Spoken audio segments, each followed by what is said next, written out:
Hey everyone, welcome to another episode of the Coach's Corner University podcast. I'm your host, Paul O'Neid, and as usual, our podcast is brought to you by Coach's Corner University. You can save $300 off of our education collective, so over 200 hours of continuing education lectures and discounts on courses for just $50 when you use podcast 300 at checkout. We're also sponsored by TC Nutrition, Barefoot Shoes, and Bacon and Barbells. You can find links to those in the description for discounts and to support me and the show and your feet, your clothes, and your supplements. All good things. Today, I'm joined by a new friend, Daniel Yores. Daniel and I met at SWIS. We were introduced by I guess he would be like the market maker of fitness, Andrew Coates. The mayor. The mayor of fitness. I like that. So Daniel, welcome to the podcast. Thanks for having me, Paul. I appreciate you. Yeah, great to meet and great to be on the show. Good to do the back-to-back now. Yeah, for sure. So I was on Daniel's podcast a couple weeks ago, and so he's going to be on mine. I don't know which is going to get posted first, so it'll be a race. But Daniel, why don't you tell everyone a little bit about you, about like your journey into fitness and being a coach, and maybe what that looks like now. Of course. So I'll make it a quick story, and then we can go into whatever you find interesting. I played sports a lot as a kid, as I'm sure like many of us. Soccer was my main sport that I excelled at to a degree and like trained in to actually be good at. And through that, I had a ton of injuries, mostly my knees. I had between both left and right, probably about 15 patellar subluxations from the time I was 11 till like 17 or 18. Holy shit. Which is, that's a lot. And so that led me in and out of physio clinics and chiro clinics and athletic therapy and all this kind of stuff. And just spending so much time in there, I started to get interested in like, hey, how does this whole human body thing work? What is anatomy? What is physiology? Like, what is all this stuff? And then I went into kinesiology for university. Kind of didn't really know exactly where I wanted to go, but I ended up actually doing a year of chiropractic school after that. Because, at Memorial? Yep, here in Toronto. Yeah. And I dropped out after a year. Just wasn't really like all of the things that I thought it was all chalked up to be, which may be a story for another day. And then became a trainer full time. And to be honest, really like battled with the calling myself just quote unquote a trainer after I was kind of on track to be a doctor. And that was not easy for a little bit. But I'm super happy that I did. And then it led me into coaching. And previous to that, like I had coached in soccer and been giving back a lot in that way. So coaching was always something that like I just enjoyed. Obviously it was with kids at that point. But I enjoyed and I felt comfortable with it. I felt confident in it. I would say that I excelled in it at that age. And so it ended up being a very natural progression and that's led me here. But coming through all of those injuries and all that stuff, that's the lens at which I look at fitness from. Mm-hmm. And so I'm always trying to think about, well, how can we just use this to make someone's life better? Fortunately or unfortunately, I was, my ability to walk was taken away from me many, many times. And so I'm extremely grateful for that. And that matured me in a way kind of young. And mm-hmm. so I always think, well, things are not bad right now, but they could be. Like, this is not out of the realm of possibility that you might not be able to walk or move or do the things that you love in life. So we've got to take care of your body so that you can always do that. And that's really the background of all of my coaching and the way that I approach everything to do with fitness and health. I think that calling yourself just a trainer is an interesting frame, because when I think about, and I mean, this is coming from somebody who's worked at a lot of different levels of health and fitness. When you look at the impact a personal trainer or a coach can make, I think it's so much more profound than even a doctor. And I don't know if people actually recognize that. Even trainers recognize the role that they can potentially play in someone's life. Dude, I 100% agree with that. And that is something that I also didn't realize before I just fully dove into it. Like I was training, some buddies and some, family members and stuff like that, but not in a gym with strangers and like in a professional setting. Until I was, and then I was like, oh yeah, this has way more impact than I really realized. And I got over the whole like ego thing of title and like, sure, anyone can be a trainer. You just take a weekend course. Like anyone could be anything and they can be shit at it. and that doesn't really matter. Like anyone could become a lawyer. Like you can study hard enough and like get through law school and even med school. Like it's a little harder, but you could do it. It doesn't make you good at it. It doesn't make you have an impact. And then when I really had enough time to sit with myself and think about it, I thought about what I wanted. What I wanted was not to be cracking people's backs or, putting, doing physio stuff or rehabbing or even making people lose weight. What I wanted to do is help people live a better life and use health and fitness as the vehicle to do that. And then I realized that I can do that just as well, if not better, through being a personal trainer rather than going through additional schooling and whatever to be a chiro, which is the track that I was previously on. What do you think is the difference between someone being just a personal trainer and then someone who takes it to that next level and actually impacts people's lives? What's the catalyst for that? Deeply giving a shit about what you do. And it's more than client comes in, count some sets and reps, pat him on the butt and say, well, don't pat your clients on the butt, but pat him on the back and say, good job today. Like, here's your water and see you later.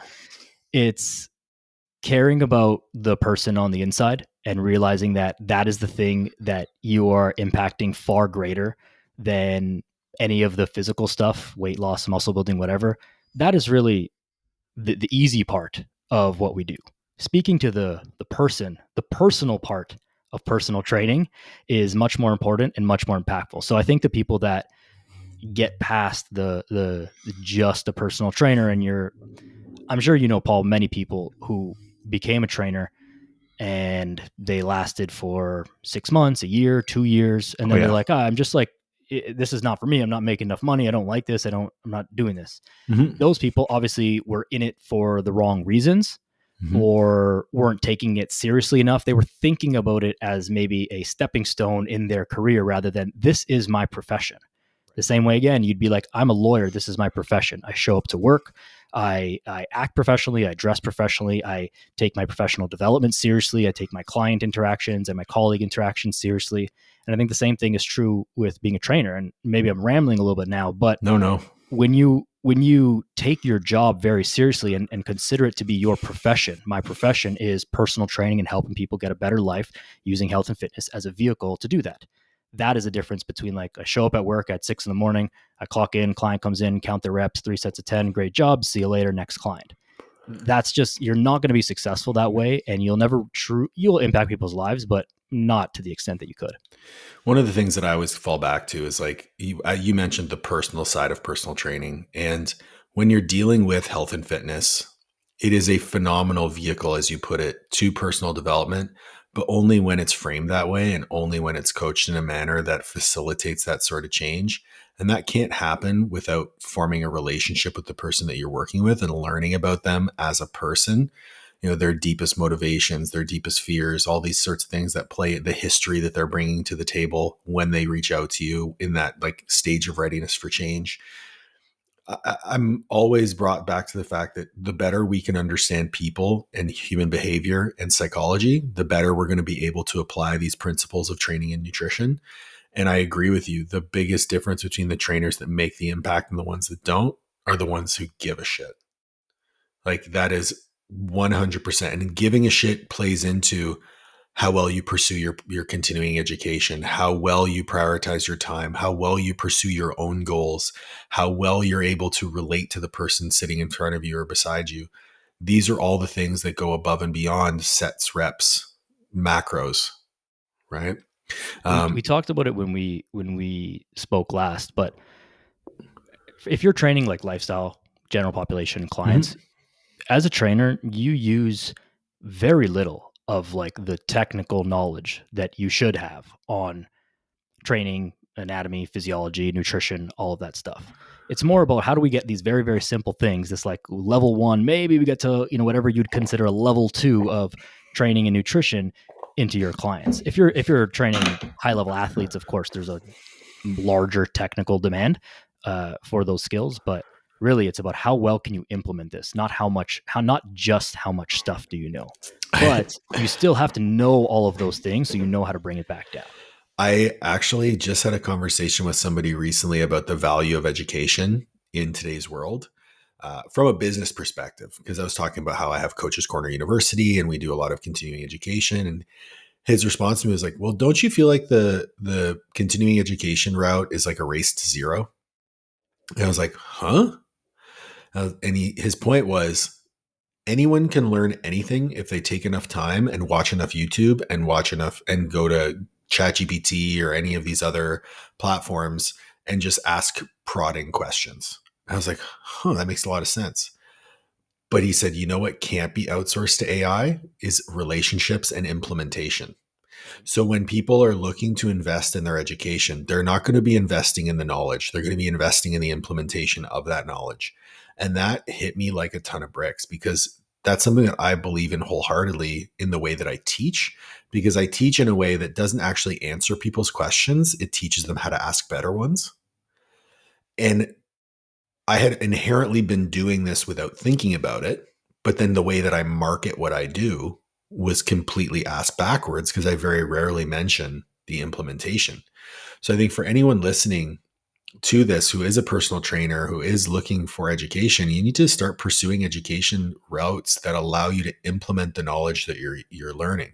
I don't care if you go to, Chris Duffin's education site, or, well, I guess it's not his anymore, like Kabuki Movement Systems, or you go to Prescript, or you go to anyone else, the NASM, NSCA, or even Coaches Corner University. Seek implementation. I think that's the key. And I mean, how long have you been personal training? It's been like 9 years now. Right. So almost a decade. Yeah. How many clients do you think you've been in front of? Ballpark. I don't know, maybe 500 if I had to.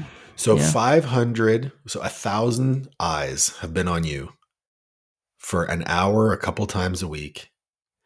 How would you look at the way that you used to coach versus the way that you coach now? Would it cringy? Absolutely. I would look at myself like, this guy doesn't know what he's doing, which would be the truth. Like, he didn't know what he was doing at the beginning. And he being me. But that's also okay, right? There was definitely a huge amount of imposter syndrome, because one of the first places I was working was like a pretty high end place, like downtown Toronto, kind of bougie, all that stuff. And people were paying a lot of money, and there wasn't like this graded system. So here I am, like, fresh off the block, and people are paying the same amount of money to train with me as they were to train with like the more experienced people. Oof. And at the time, it's like I didn't even realize, like I was fresh enough that I could understand that they were more experienced than me, but I couldn't even fill the gap. I couldn't even say like, well, why are they better than me? Like, what are they doing that's better than me? Ignorance, and I was humble enough to know that, like, hey, I've got a lot to learn, and like I'm not the best. I'd never thought that, or never thought that I knew everything or didn't have anything else to learn. But ton of imposter syndrome with that. So yeah, I'd look back on that guy and be like, yeah, this guy doesn't really know what he's doing, and he's got a lot to learn. But if I watch myself over a progression of months and years, I could see that, okay, he actually is improving. He's getting better with the way that he communicates with clients. His programming is getting better. Nutrition is getting better. The way that he can connect with a client and talk about things that aren't just the fitness stuff and again, the personal side of things. That has definitely improved. And I think that's the most important point. Like, wherever you are in your career as a trainer, like, it's okay to not be good at stuff. There are plenty of things that I'm still not good at. Yeah. And that will always be the case. I hope I never get to a point where I feel like, I've learned it all. Like, I don't need anything anymore. I say that all the time. If I get there, then I've lost, right? I've lost the plot. I totally agree. Like, we should be so curious about everything that we're doing that it just spurns us to keep going. Like, I don't think I'll ever consider myself, even if I won an award that was like best strength coach on planet Earth, I'd be like, well, I'm not the best strength coach in the universe. So I still got some work to do. Right. So what does your business look like now? So you're still doing in-person and you're doing some online. Like, how is your business structured? I always like to ask people who come on for the first time about their business, because I think it's important for young coaches to hear how other successful coaches have structured their life. Yeah. I will say it's not super efficient or like a well-oiled machine. So if you're looking to like copy exactly what I'm doing, I would caution against that. But I think I'm in a transition phase and a growth phase of my career and of my life. So previous to COVID, I was just working for a gym and working for other people, and then after that, kind of had to start to slowly build up on my own. So Yes, I'm in a bit of a hybrid situation right now, and probably will be for the foreseeable future. And what that looks like is I've got a handful of in-person clients who I train, your normal personal training model, like 1 hour sessions, however many times a week that it is that they train. And then I've got a handful of more than a handful of online clients, and I'm like maybe 70-30 online to in-person right now. And do you own your gym, or are you training out of another gym? No, I rent space at a gym, so I pay like a fee per session that I've worked out a deal with the owner of the gym. Do you ever see yourself transitioning fully online? Yes, but tentatively so, and it's because I like in-person training so much. I love the actual human connection and the relationships built, and like the seeing the people. And all of my in-person clients now have been clients with me for over 2 years now. And so like we have actual good personal relationships. And so Yep. there's definitely that friendship that has been fostered there. Now I really love it. However, it's extremely inefficient and like not scalable at all. And I'm even in a period of this, like as we talk, like I'm in the middle of moving, and where my clients are now is like 45 minutes away from where I'm living, which previously it was like 5 minutes away. And so that's Right. kind of like a problem, because now a 1 hour session used to take, an hour and 10 minutes. And now it's like almost 3 hours, depending on Toronto traffic. So it's not like a huge, I wouldn't advise it as like a business move to do it this way. And I will have to figure something out and try and transition some of those people online. Like for now, I'm just like eating the time and just working more, which is like, thankfully that's a viable solution, that you can just like work harder and get through a lot of stuff. I think that there's a lot of talk in like the business world of like trying to be so efficient with your time and like have every hour and only work for 6 hours a day. And it's like, well, yeah, but you could also get more done if you work for 10 hours a day. And like if that's the cost at the Okay, Hormozy. but it's the truth, right? It's like I have the available time right now, and so I can afford myself to just like work a little bit more until I'm in a point where it's like that time must be spent somewhere else. And then it doesn't make sense to do that anymore. But that's the setup. I think in an ideal world, I'll always have a couple of in-person clients that are close to me physically, just because I enjoy it so much, but not something that I would like rely on for business, if that makes sense.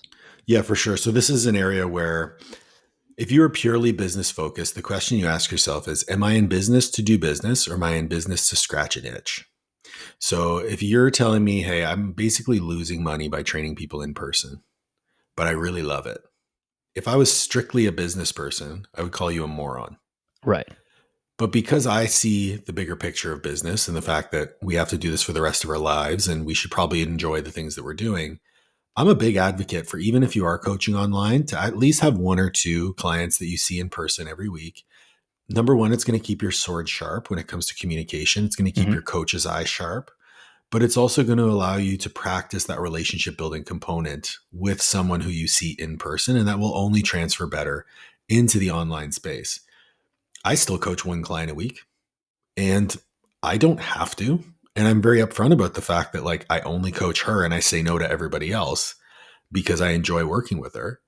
And for me, it's an opportunity for me to get out. I mean, I train right after I train her, so I'm not like losing time by doing it. But for me, the cost of that hour being less valuable than any other hour in my day is totally outweighed by the benefits that I see from it.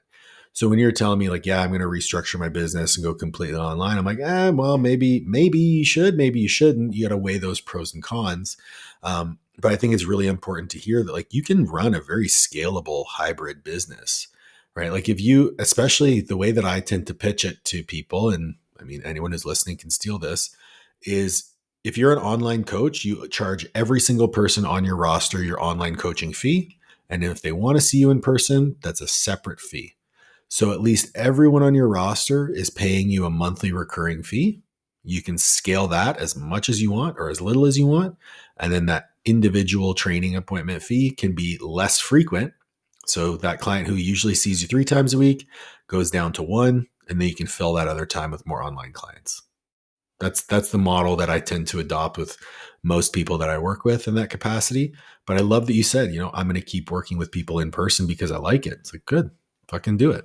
Yeah. I think my dream, ideally, would be to get to a point where I do own a gym. There's trainers who work there and they're like training clients full time, or there are people being trained full time. I train a couple of people through the week, but the rest of the time is just like kind of running the gym and then using the gym as a platform for creating content, podcasts or other content, and then coaching people online.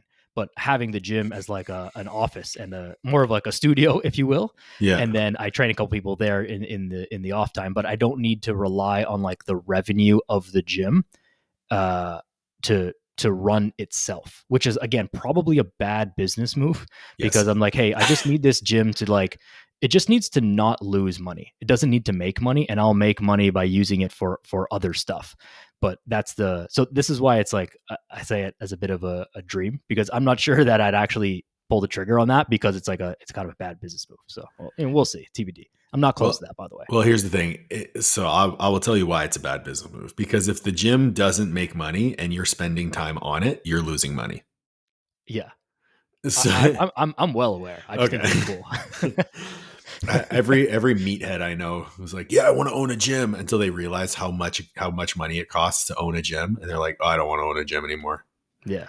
Well, previous to like right around the time when COVID was happening, there were a lot of like professional and interpersonal things that went into this, but me and another guy were like very close to opening a gym. And if COVID happened maybe like 6 to 8 months later, I likely would have owned a gym downtown Toronto. And that would have been completely horrendous. A catastrophe. For obvious reasons. Like opening a business in the, and then you can't operate it for 2.5 years. Like I don't think we need to talk about how bad that would have been. But Jesus. I was very close to that. And then after that, it came to a point, it's like, well, this now no longer makes sense.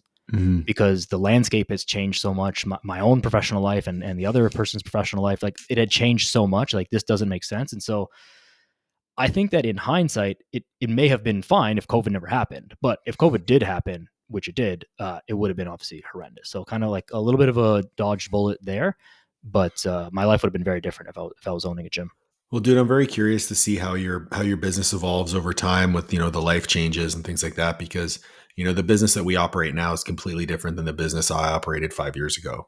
And it almost happened as an iterative process based on our needs, my interests and passions. And it's always interesting to see like where other people's headspace is when they're making these decisions. And I think it's important for the listeners, especially most of them being coaches, to hear that like, hey, we don't all have it figured out right away. And most of us are flying by the seat of our pants, and we try to make the best decisions possible with the information that we have.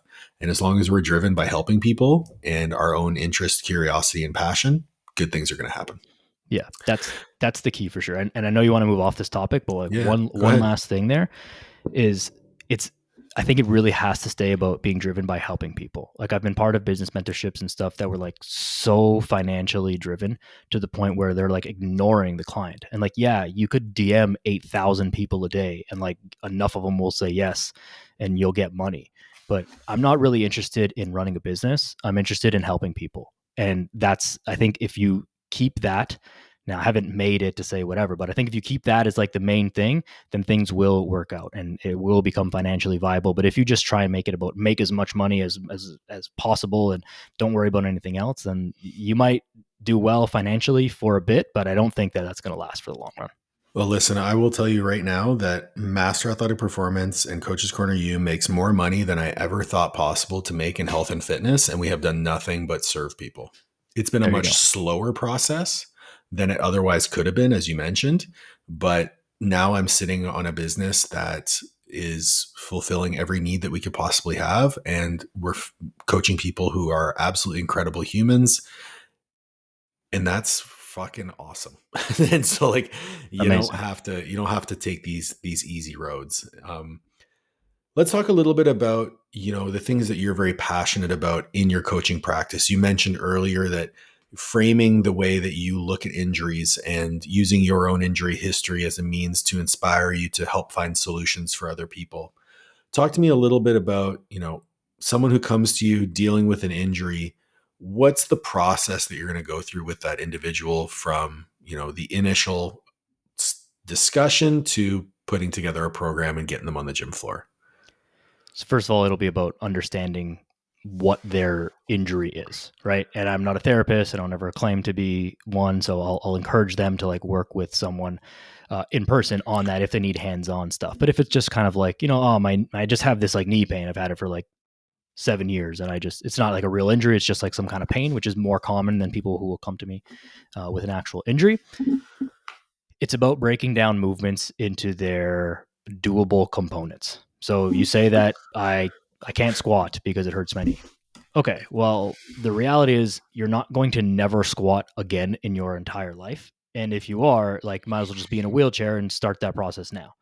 So we have to find a way to squat or to move your body up and down vertically, if you want to even break it down that simply. So maybe that's a box squat, maybe that's a leg press, maybe that's even a leg extension if you're just getting the quads moving. Like there's got to be some movement that we can find to work on the thing that is painful or immobile or weak or tight or whatever the case is. So it's breaking down movements into their smallest components and then letting that client know that if we do this, this is the next progression, and then this is the next progression, and this is where you'll get to eventually, so that they have a roadmap in their mind, but it's also not pushing them so hard. I don't need you with knee pain to come in here and squat 315 ass to grass. We can do a box squat that's supported by your hands. Like that is very okay. And so we start with, really easy wins, we'll say, to build confidence and to decrease fear. Because I know that from my own injuries, I had a lot of fear with doing certain movements after, and I'm sure you have experienced the same thing recently, right? It's like I felt pain in this before. This is how I injured myself before, or this feels uncomfortable based on the things that I've been told. Never let your knees pass your toes and all that stuff. And so building the confidence with little small wins and be like, okay, I did that and I'm okay. I didn't, my body didn't explode. I did a deadlift and my back didn't explode. Like I'm good. So again, building those small wins and then just building it up slowly. And then we realize like, okay, yeah, I can do all these movements. And then, oh yeah, going up the stairs, was a lot easier. I was able to go on a hike with my family or with my buddies. I was able to play men's league hockey. I was able to do whatever the thing it is that I wanted to do. And I was relatively pain-free. So that's the starting point. I know that was, again, long-winded answer, but like, no, that's great. Break down the movements really small and then build them up. Yeah. So I call that creating a runway of progression. So we like regress the movement to whatever it is that, as you mentioned, like break down the movement components and then try to build them back up to a place where, this is what I loved about your answer is what we're doing in the gym is to facilitate them staying active. Mm-hmm. And then if we can keep them active while we're working on that injury, the real KPI is how does that transfer outside the gym? Like, I don't really care if I can get someone back to squatting, their 1 repetition maximum, if outside the gym, they can't go for a hike or they can't play men's league hockey, as you said. Right. And I think that plays well into your values as a coach of putting the person first. So I think that hit the nail on the head. Now, when navigating pain, this is one of the things that every personal trainer will have to deal with, whether it's chronic back pain, chronic knee pain, elbow pain, shoulder pain, whatever you're dealing with. How does that education piece on pain play into your narrative with the client? It's helping them understand that the pain is a teacher and not always an emergency. Okay. Pain allows us to understand like the limits of our body. If we use the squat example, and I'll probably just keep referring back to that because knees have been my thing. If you squat past 90 degrees and you have pain, that's okay. We understand that, and maybe we just go a little bit above that. Or don't squat as low because that's where it's the pain-free range. So helping them understand their pain and what causes their pain also helps us to understand what can I do that is pain-free. And then we can focus on that. And that is related to the injury, but also unrelated to the injury. You can't squat. Great. Can we bench press? Can we do pull-ups? Can we do bicep curls? Can we do triceps? Like, what can we do? Let's also worry about those things, like hit those wins and like train hard at that. So you get that just the general euphoria from training. You get a good pump and you're going to feel good, even though your knee hurts. Like you got a good bicep pump, you walk out of the gym feeling fine. And so is that perfect training that we're just ripping curls on leg day? Like, probably not, but I'm not training professional athletes and Olympia competitors. These are regular people. And so feeling good is part of it. So using the pain to understand what are our limitations also helps us understand what can we do. And oftentimes what you can do is more than you previously thought. You thought your knee hurt, so you couldn't do anything. Now that we understand the things that actually trigger that pain, we realize, oh, there's actually a lot more things I can do. I'm not as limited and immobilized as I previously thought I was. Well, one of the things that I think goes unnoticed with what you said is going to be the fact that training in ranges that don't cause us pain will extend the ranges that don't cause us pain. Right. So if say you're dealing with pain at 90 degrees of knee flexion, cool, let's train at 85. Well, all of a sudden when you're training at 85, the next time you go to get to 90, you have less pain because your body, that central nervous system adaptation is such that you've developed motor control in ranges that you previously didn't have. That motor control transfer is about plus or minus 15 degrees. So if you're doing that range of motion repeatedly over time and loading it, all of a sudden by training through pain-free ranges, that pain-free range will extend itself. And before you know it, you're able to be back training at a full range of motion in no time. Not to mention a lot of these instances with proper exercise selection and execution, we can train all of the other movements that we're doing outside of that one that causes you pain super, super hard so that the limiting factor in that movement that causes you pain is completely negated. And it just kind of expedites the process. I did the same thing when it came to my knee surgery. It's like, all right, cool. I can hip hinge really, really well. I can do different adductors, abductors, knee flexion, like hamstring movements really, really hard. And so I did all of that as hard as I possibly could as I tapered up the stimulus on my quad work. Lo and behold, my function came back so much faster because I was training hard at the things I could train hard at. Yeah. This is another reason I think for young trainers. Someone once asked me, she was like brand new at the gym that I was working at the time. She's like, she was brand new and she was like the sister of the guy who owns the gym, whatever. It was she shouldn't have been a trainer, but anyways, she's like, I want to be a trainer. Like, what should I focus on? And I said, you should probably read an anatomy book. I think that would be the best thing for you. And she's like, but I don't know, enough exercises and whatever. And I said, neither do I. I said, I don't have a Rolodex of exercises in my head that I just think, oh, shoulders equals lateral raises. You don't? Let me just pull mine out of my drawer. Actually. Yeah. Just... So she was thinking of it. And again, no discredit to her. Like she was brand new, young, all this stuff. But she was thinking about it from like names of exercises and associating them with muscles rather than thinking about movements and how do I get at that movement? Because I said to her, the lateral raise example, she's like, well, I said, well, what if someone has a hand injury? They can't close their hand. How do you get them to do lateral raises with a dumbbell? She's like, oh, well, I can't. I said, well, so do you just never train that person's shoulders ever? Or is there another way? Is there another exercise? Can we rig something else up in the gym? Or how else can we train the shoulders to do that movement, right? Mm-hmm. So thinking about anatomy and understanding how the muscles all interact with each other will help you work around these injuries, because if you can't do one variation, you can find another way to hit the same muscle or a similar movement pattern using either a different implement or some sort of variation of the exercise. One of the things that I come back to a lot of the time is people want to be right as opposed to people want to find the truth. Mm-hmm. And when it comes to exercise selection, exercise execution, things like that, I'm a big believer that there are very few rules. I don't like rules. I don't like laws. I don't like government, and I don't like rules in my weight room. How well we can be creative in applying the science isn't a rule book. Mm-hmm. I don't care what influencer online is trying to convince you that evidence-based practice is exclusively following the science. That's not true, because anecdotal evidence is evidence too. Your ability as a coach to navigate the research and apply it creatively to the person is the art of coaching. And to me, that's what makes real coaching special. And so even in your example, although it's like, you might be listening and be like, oh, well, it's a lateral raise. Obviously, you would just use a wrist cuff. It's like, think about the thought process that goes into the creativity involved in just using a wrist cuff, right? You have to think so far outside the box from what you're taught in these courses to actually make decisions like, oh, I could just use a wrist cuff. Or what if my whole wrist is in a cast? Cool. I'll put the wrist cuff on my elbow. Yeah. It seems obvious when you say it like that, Mm-hmm. but to someone who's never thought about that, that's not that obvious. And if It's all not. you know is dumbbell in hand lateral raise, you'll never be able to think about that other thing because you're not thinking about muscles and movements. You're just thinking about dumbbell lateral raise equals shoulders, and that's the end of the thought.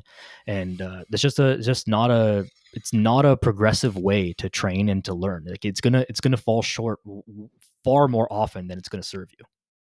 What do you think you do a little bit differently than other coaches when it comes to dealing with injuries with your clients?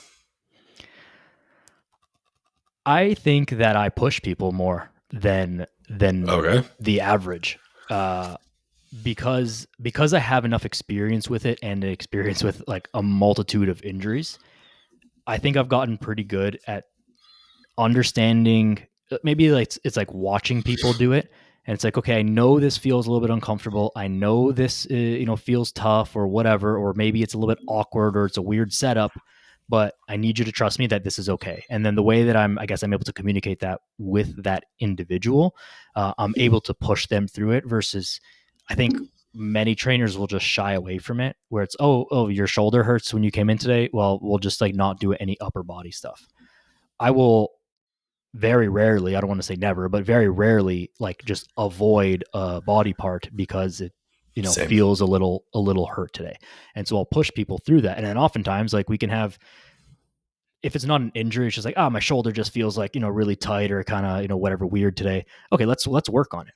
Like I'll take a very active approach. Let's work on it. And let's do this aggressively. And aggressively might be body weight, might be 2 pounds, but it's aggressive for whatever the thing is that we're doing. So I'd say that's maybe something that I do a little bit differently, that I see more people shy away from it and kind of get scared and be like, oh, outside of my scope, or I don't know how to deal with it. I don't know how to communicate this properly. So let's just avoid it and, move on to something else.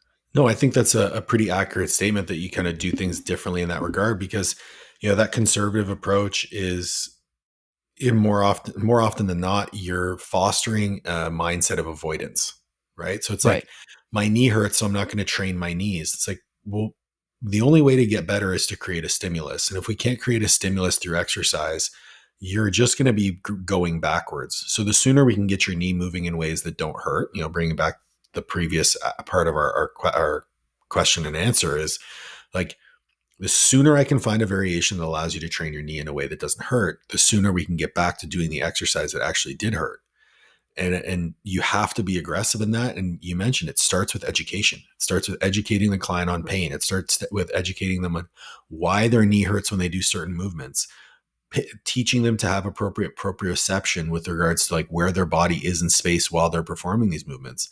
How often does someone come in and say, my knees hurt when I'm squatting? And then you look at them squatting and their arches are collapsed, their knees are valgus, and then you fix that. It's like, oh, I guess your knees don't hurt when you squat anymore.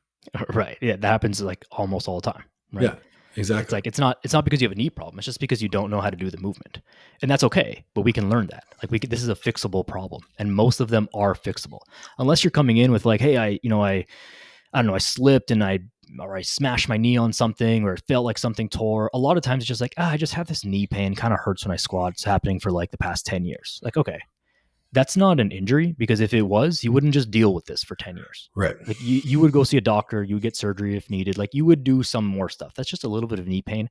There is more than likely some sort of technique or training modality, something that we can do to make this knee pain go away almost instantly. And like, we should just do that rather than continuing to avoid this situation. How do you handle it when people are like very short on time? Because I think that as a personal trainer, someone is hiring you in most instances because they otherwise wouldn't be in the gym if you weren't there. But if they're hiring a personal trainer, that means that they're stuck at an hour of training. We both know that if you're going to do a proper warm up, train hard, and rest appropriately between sets, getting in a good workout within an hour is challenging. So, what are some ways that you work with your clients to maybe improve training efficiency or, improve the way that they can benefit from their training more in shorter periods of time? So, like I was saying before, all of my in-person clients have been with me for a while now, and so we have a good relationship, and they're comfortable with me in the way that we do things. The warm up that I'll have them do, like I'll have everyone do just a very general warm up, Hmm. and they'll know kind of like what we're doing that day, whether it's squatting or pushing or pulling, whatever it is. And so they'll usually be able to get through that warm up on their own. Like if I've been training someone for a year, I don't need to coach you through the warm up for the 87th time. Like you can do it on your own by now. The general part of it, right? And then they'll know, okay, we're doing squats, so I'll do a couple bodyweight squats. I'll do a squat set with the empty bar, and then whatever. And so they can usually get that stuff done like before I get there or on their own, and that's maybe 10 minutes. So it's not a lot of time, but it's enough time so that when our session starts, we can just get into the workout more You're or already less. 10 minutes in the bank. Right, which adds up because we're not asking for people to do 2-hour workouts, but an hour is tight. You are right but like an hour 15 is more closer to the sweet spot. Yeah. So it's that, and then it's just choosing exercises that are going to give these people like the most bang for their buck. So one of the gigantic benefits of let me back this up a little bit. Sure. One of the big benefits of working with someone in person is that while the person is resting, I can set up all their stuff. I can change the weights. I can set up whatever the next exercise is. I do all of that stuff for them, which to me, in the way that I was trained, is like standard. But the more I go to different gyms, I see clients putting their own weights away, putting their own weights on the bar and off the bar, and I'm like, you're charging a lot of money. Like the least you could do is take the weights off the bar for this person. So but it saves a ton of time so that they've got, their whatever amount of time of rest, they can actually rest. I can go do the things, and it's not robotic. I can still talk to them and, have that relationship while we're doing it. So it saves a lot of time there, and supersetting exercises. There's no reason that, again, my clients are not super high level athletes and whatnot. So there's no reason that we can't do squats followed by a lat pull down, where those muscle groups are not really interfering. It's not, lowering the performance in any direction. And we can just get more work in less time. And then this will sound also so basic. And what I was getting at the beginning was sticking to like the big compound exercises, the more bang for your buck type of stuff.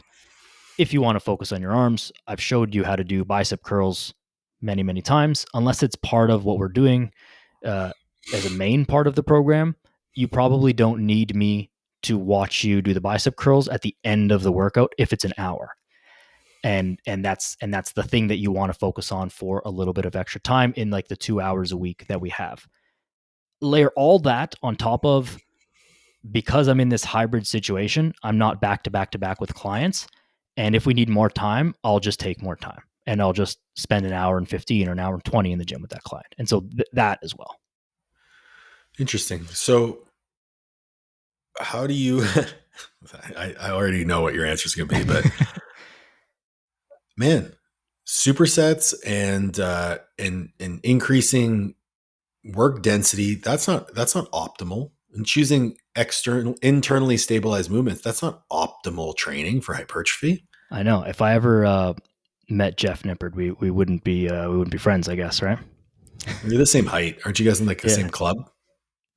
Probably. Yeah. There's like a club that you guys are a part of. Yeah. Of the short people.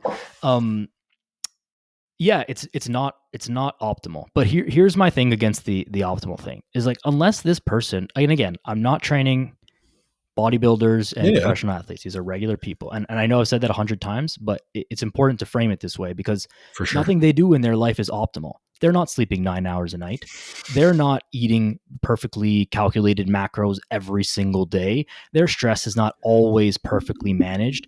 And to top it off of the whole optimal thing, which this gets me like annoyed. If we're talking about optimal hypertrophy, like why do we spend so much time talking about the angle of a lat pull down, and why aren't we spending more time talking about the optimal steroid cycle? That's going to have way more benefits than changing the angle on your pull downs. Like this is so yeah, it's not optimal, but it's getting the client what they need, which is control of their body, general strength, confidence in themselves, and just the general effects of exercise and working out. So they're getting stronger. Sure, it's not optimal, but like these people are not squatting tons of weight, and they're not looking to compete or necessarily increase their 1 rep max. So Well, for what they're trying to do, it actually is optimal. there. Thank you. You got so I was going to push back and be like, well, here's my gripe with the word optimal. It's what they're proposing in these 90-second Instagram clips about the angle of a lat pull down, or, the stacking of a joint in a bicep curl, is what is ideal. It's not what is optimal, because optimal is contextually dependent on the individual in which it's applied. Yes. The other thing I will say, and I'm going to steel man your argument here, is, are we looking towards a singular goal of muscle hypertrophy, or are we looking to improve someone's function? Because if we truly are trying to help our clients be the best versions of themselves, and they're not competitive athletes, they're not bodybuilders, we cannot ignore the role that function has within the movement patterns that we choose. So if you're going to go towards this evidence-based optimal hypertrophy style of training, you're going to be missing a lot of very key components to anyone's structural function outside the four walls of a gym. If they don't know how to stabilize their hips as they're squatting to pick up their toddler, if they don't know how to stand on one leg and hinge to pick up a golf ball on the course, we are doing them a disservice, because we're not setting them up for pain-free, active, healthy lifestyle for the purpose of simply saying that we're training, quote unquote, optimally. Yep. One thing that you've said repeatedly is, you've framed it as, I don't coach bodybuilders and I don't coach professional athletes. I think each one of our clients, I think I mentioned on your podcast, the idea of like a lifestyle athlete, someone who wants to perform well outside the gym. And so if that's the goal, the exercise prescription needs to mimic the goal. So we always have to be goal driven in our interventions. And you can't do that if you're playing by this rigid rule book. Yeah. I think that also people will get caught up. Clients who follow fitness stuff online may get caught up in the optimal stuff, and it's Yeah. always optimal for hypertrophy. Like they leave out the rest of that because you've only got 17 seconds to catch people's attention. But I've had people come to me and say, "Oh, I want to do this. Like, shouldn't we do this kind of exercise, like this, hypertrophy workout?" I said, "Okay, let's do it." And like, this is boring. Why are we resting so long? Like, that was really hard. Like, this feels weird. I'm like, yeah, but that's what you said you wanted. Like, no, let's just do the other stuff that we did. Like, yeah, that's what I thought. Right. And that's okay. Sometimes I think a part of coaching too is like, let people make mistakes sounds a little bit too extreme. It's not necessarily a mistake, but it's like, Right. let's explore that path. Let's see Yes. what happens down that road. I am pretty confident in what's going to happen at the end of this road, but let's explore it together. I'll hold your hand. Let's go. Oh, it didn't work out the way that you thought. That's okay. But now we know that they know it for themselves. They've learned the lesson on their own rather than me or someone else just telling them, hey, that doesn't work. We don't need to do that. And so that's okay. Letting people explore under quote unquote supervision helps them to learn. And then eventually, they take the training wheels off, because I don't really want people to stay with me for forever, right? I don't want people to need me for forever. I want them to be self-sufficient eventually. But allowing them to make those, again, quote unquote, mistakes will help with that. Well, I think it also increases the self-efficacy of the person when they're the ones choosing the intervention. Right. They perceive themselves as being a bit more competent because they chose what we're doing. And I think that also plays into, like, the person needs to have some sort of autonomy if you want them to go off on their own eventually. And when you are the one who is just saying, hey, do this, not this, it takes away from that goal. So when we're looking at like working with someone to improve general fitness, we talked about efficiency of the training session. How do you get people out of this mind state that, like, oh, well, if I can't train 4 or 5 days a week, I probably shouldn't invest in a personal trainer because I can't put my everything into it? It's really about getting them to start and then realize that they're actually making progress and feeling good. It's Okay. like, okay, you can't train 5 days a week. Well, great. I don't even train 5 days a week every single week, Pussy. which is like probably not true, but it's like, but whatever. You say it and it's like, oh, I don't, have to train every single day. I think you should exercise every day is the way that I'll phrase it. I say, I think you should Yeah. exercise every day, but you don't need to be in the gym like busting your ass every single day. And I think almost no one needs to do that. And they're like, okay, well, that's comforting to hear. I said, well, what do you actually want out of this, right? Again, you're not trying to go to the Olympia stage. Like, you'll tell me whatever your goals are. You want to be able to play with the kids. You want to be able to play men's league hockey. You want to feel good. You want to look a little bit better. Great. You don't need to be training 4 or 5 days a week. Let's start with 2 days because you can barely even make 4 days. You say that you can make 4 days, but we know that you've tried it in the past and it doesn't work out. Let's start with 2. Maybe let's start with 3, and then let's work on it. Then when they start that, they realize very quickly, yeah, I know I'm starting to feel better. I actually feel good. And then maybe they can implement another day. Maybe they can't, but the results will just speak for themselves at that point. So it's a little bit of like not validating, but helping them understand that most people don't need to train that frequently. And most people actually don't train that frequently and they still get great results. And so if they can, then you can too. And let's just start, let's get the ball rolling, and then we can build on things as we go, but we've got to start somewhere. Yeah, I think that mirrors the injury conversation very well because you're essentially setting a runway of progression rather than starting at level 5. Man, you're only at level 1. Let's just go to level 2. Then once you've mastered 2 days a week, let's go to 3. And maybe at 3, you're getting such amazing results that you don't need to go to 4 or to 5 because 4 or to 5 would place additional stress on you, which could impact your life outside the gym. And if our goal is to improve life outside the gym, that progression doesn't serve you anymore. Exactly.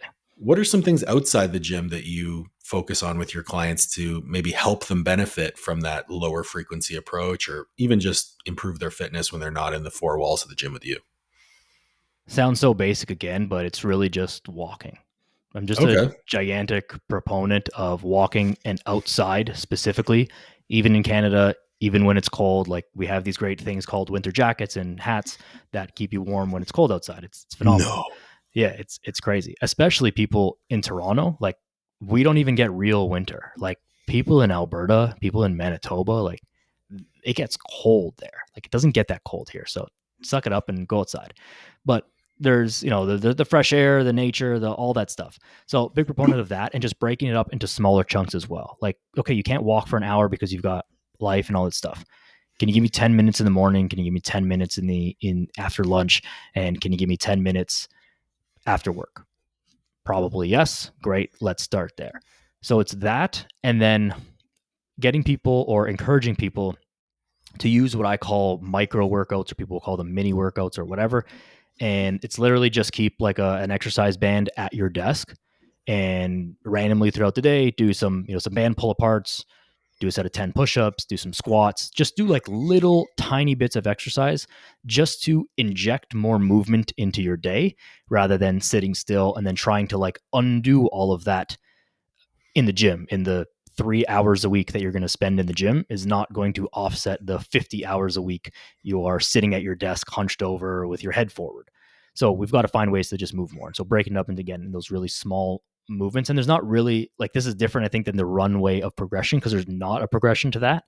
It's just like, if you can just do these like small bits of movement that are literally 1 minute long, which everyone has time for that, it'll just make you feel better. And once you start doing it, you'll understand how it makes you feel better, and then actually want to continue to do it more.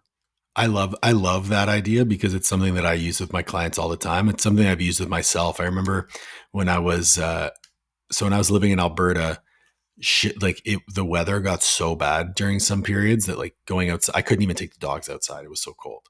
So what I would do is I had an air bike outside my office because my office was in the basement. So every time I left my office, I had to do 15 cals on the air bike. Nice. And so by the end of the day, you go in and out of the office, 5-10 times, you're at 150 cals on the air bike just by virtue of going in and out of your office. And I am actually using it with one of my clients right now. I bought her I Amazon delivered her one of those like doorway chin-up bars because one of her goals is she wants to do more chin-ups. So I said, cool. Every time you leave your office, do a chin-up. And so now she's getting in like 15, 20 chin-ups additional per day. And so her progressions are coming a lot faster. Not to mention, I mean, if you break up your time sitting with doing chin-ups, your back's probably going to feel pretty good. Your shoulders are going to move a lot better. And we know, like, if you want to bring it back to the research on this one, the more frequently you can exercise, the more chronic those adaptations are going to become. Exactly. Again, with lifestyle clients, one of the big goals or one of the big concerns is always posture and back pain / tightness. Not an injury, just like, my back kind of feels, it doesn't feel great. And like, yeah, well, you sit for 50 hours a week in a weird position. Like, of course it's not going to feel great. Can we break that up a little bit? And so this is part of those really small wins that gets a lot of buy-in early on, because it doesn't take much to start feeling better. You're not going to be 100% better, but you do this for literally one day. You do 10 cals on the bike, you do a couple random push-ups, band pull-aparts, whatever, little things during the day. I promise you'll feel better the next day. And then when the client feels that, they're like, oh, there's actually something to this whole like exercise thing. Like, these guys aren't just blowing smoke up my ass. Like, there's something here. And and so then they'll, commit to the next thing, which you might ask them for, which maybe is a little bit more difficult of a nutrition change or something more difficult in the gym, because there's that trust that they've had some positive experience already. Dude, I love it. I think this sort of stuff is so undervalued, because people think, oh, it's not a structured workout, so it's not my job as a personal trainer. But if you actually gave a shit, you would do everything in your power to find solutions for your clients, even if it meant that they spent less time with you per week. Yep. It comes back to what we were saying before, right? And you just said it again. If you actually give a shit, you have to think about, what is your actual job? Is your job to give them 5 to 8 exercises for 3 sets of 10, 3 times a week? Or is your job to help this person? Like, which one is it, right? If it's the first one, then yeah, I guess never talk to them and just tell them to do push-ups and, good luck. But if you're trying to actually help them, then these are the things that are going to matter. Anyone can make a workout. And when we talk about the optimal stuff, for most people, they'll definitely get better results if they do a better workout that's properly structured and properly progressed and loaded and all that stuff. But if people just go into a gym, pick 5 machines at random and do them and then go home, they will feel better. So the structure of your workout for lifestyle clients definitely matters a lot, but it is not the most important thing. You're not going to program so well for this person that, like, oh, this programming was just the thing that changed my life. It's not that. It's all of the other stuff that kind of comes in conjunction with intelligent programming. So I'm going to play devil's advocate here, because I think in practice, as someone who's been in this for almost, you've been in this for almost a decade, you have the confidence in your intervention to know that this stuff works. If I was a young coach and I didn't have the evidence that you have, there would absolutely be an element of under delivery and of, lack of novelty that might lead me to feel like I am not doing the best by my client. Or maybe even that the client would undervalue my service because it wasn't fancy. How would you address that with a young coach? Yeah, I felt that as well. It's like, I want to talk about more advanced things. I want to give them more advanced programming. Like, this person's been doing the same kind of stuff, but they keep saying they're feeling good. Like, do I deserve to keep charging them money? Like, what is it? And I think it just comes back to, again, remember what your job is. Your job is to help this person and check off their list of goals, but your job is to help this person. And if you're helping that person, the stuff that you give them matters less than how it impacts them. One thing I've learned in sales, or on the sales side of things, is people don't care about the stuff that they get. Your sales pitch is, I'll give you 3 workouts a week, I'll give you a personalized nutrition plan, and we get 1 30-minute call every other week, or whatever it is. That doesn't mean anything to a client, because what does that do for them? They want to care about losing weight, feeling better, building muscle, improving their posture, improving their energy, improving their sleep. They care about what they get. They don't care if it's 2 workouts a week or 17 workouts a week. They just care about what the impact is on them. So if you bring it back to, am I helping this person? It doesn't matter if your programming isn't fancy, if your programming hasn't changed. Maybe this person, for some people, I've had a client who's been doing the same workout for over 6 months. That is very far from optimal, but she feels good. She's improving. Her life is improving. All of these things. Now, if I had more control over her life, would I change her training more and change other impacts? Yes. But that's not where we're at. And my job is to help her, not to give her the best scientifically sound program possible. A fucking man. I love it. It makes my job as a podcaster so much easier when I just agree with whatever someone says. Don't you sometimes wish though that you had someone that you could argue with? I feel like I try to search for not arguments in a negative way, but like let's have a bit of a debate about something. But then it's like, fuck, we kind of just agree on everything. And that's great, but like it's nice to have healthy debate because we'll uncover some more truths, right? Well, I think so. I do actively search to challenge my personal biases, and I had a podcast it was the Coaches Corner University podcast still, but it was my former business partner Tony, and we disagreed on a lot of things. But the beauty of a healthy discourse is you can steelman the other person's argument, and so when you can do that, and all that's going to do is allow you to better understand why you hold your own personal opinions. And then further to that, it also exposes you to another way of doing something that might be appropriate under a different set of circumstances.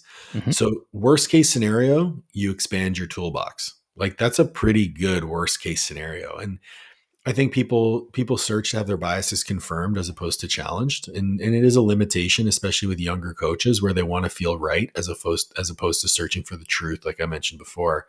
But I do think that being on podcasts and having long form conversations with other coaches, whether you agree with them or not, definitely seeks to move the needle of client education for one, because if there's someone who isn't a coach listening to this, they're going to get a lot of value from it, even if it's just both of us agreeing on stuff.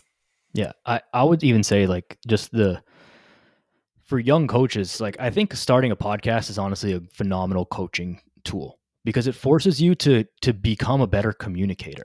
Even if you're just doing solo podcasts on your own and like 3 people listen to them, you Those still are have so to hard. organize an episode and like think through it and try and deliver it in a cohesive manner with no immediate feedback, which is really difficult to do to your point. And so if you can get in the habit of doing that, like I think it's going to make you a better communicator and just a better coach overall. And then you can't hide, in an hour conversation, you either know your stuff or you don't. And it's very hard to hide in that. So I think a podcast like is a great tool for anyone to have, and not as a business thing. Like podcasts, like talk about inefficient ways to make money, start a podcast. But yeah, for sure. it doesn't like cost you money. It costs you time more than anything. But time is money, Daniel. Yes, time is it money, is. Daniel. I haven't watched enough Hormozy today, obviously. But yeah, I think podcast is a great tool for just as a coaching tool. Well, I mean, to your point, the podcast is probably the most selfish thing I do in business because all I do is invite people who I want to talk to and I get an hour of their time with no phones. Yep. How valuable is that? Yeah, it's priceless. It's crazy. If you ask someone like, hey, can we just talk on the phone for an hour? Like, that's kind of like, why? It's kind of weird. Are you trying to sign up for my coaching program or? Yeah, but if you're just like, hey, can we record it and put it on the internet? Like, yeah, sure. Let's do it. Right. And I'm sure you've been able to talk to, obviously you've been able to talk to like a ton of phenomenal people. I've been able to talk to a ton of phenomenal people on my show and like people who probably would have never given me the time of day otherwise because of my stage of career and status, quote unquote, in the industry. And like, they would have never really accepted that, but, oh, you have a podcast? Great. And it's not like it's a trick. It's just a networking tool. It's and the same as we started with this is like, we met at the conference and so many people have met at various conferences. Yeah. And we can continue to further that relationship via a podcast, a 1 hour interrupted conversation. Yeah, I love it. On that note, one of the questions that I ask all my guests is, if there was one person that you would like to see me interview on the podcast, who would it be? With the caveat that you have to help me get them on. Ooh, damn. Really putting me on the spot here. I know. I love it. It's my favorite question. You guys do my job for me. I'd have to know everyone that you have had. Just throw out some names. Have you had Brian Cron on? I haven't. No. I'll try and make that happen. All right. I'll hold you to it. Daniel, thank you so much for joining me today. If there's one parting word of wisdom you had for the audience, what would it be? Go outside and move your body every single day. Make exercise for yourself and for your clients part of who you are and what it is that you do. The faster it becomes part of their identity, the better off everything is going to be in their life, and it will make your life easier as well. I love it. I'll have links to where everyone can find you in the show notes. But for people who don't know, Daniel has the Daniel Yores Podcast, and that's on all podcast platforms and YouTube. You can find him at Daniel Yores. It's YORES on Instagram, X, and YouTube as well. Dude, thank you so much for joining me. Everyone, please make sure to like, share, subscribe, ring the bell for notifications, and we'll catch you on the next one.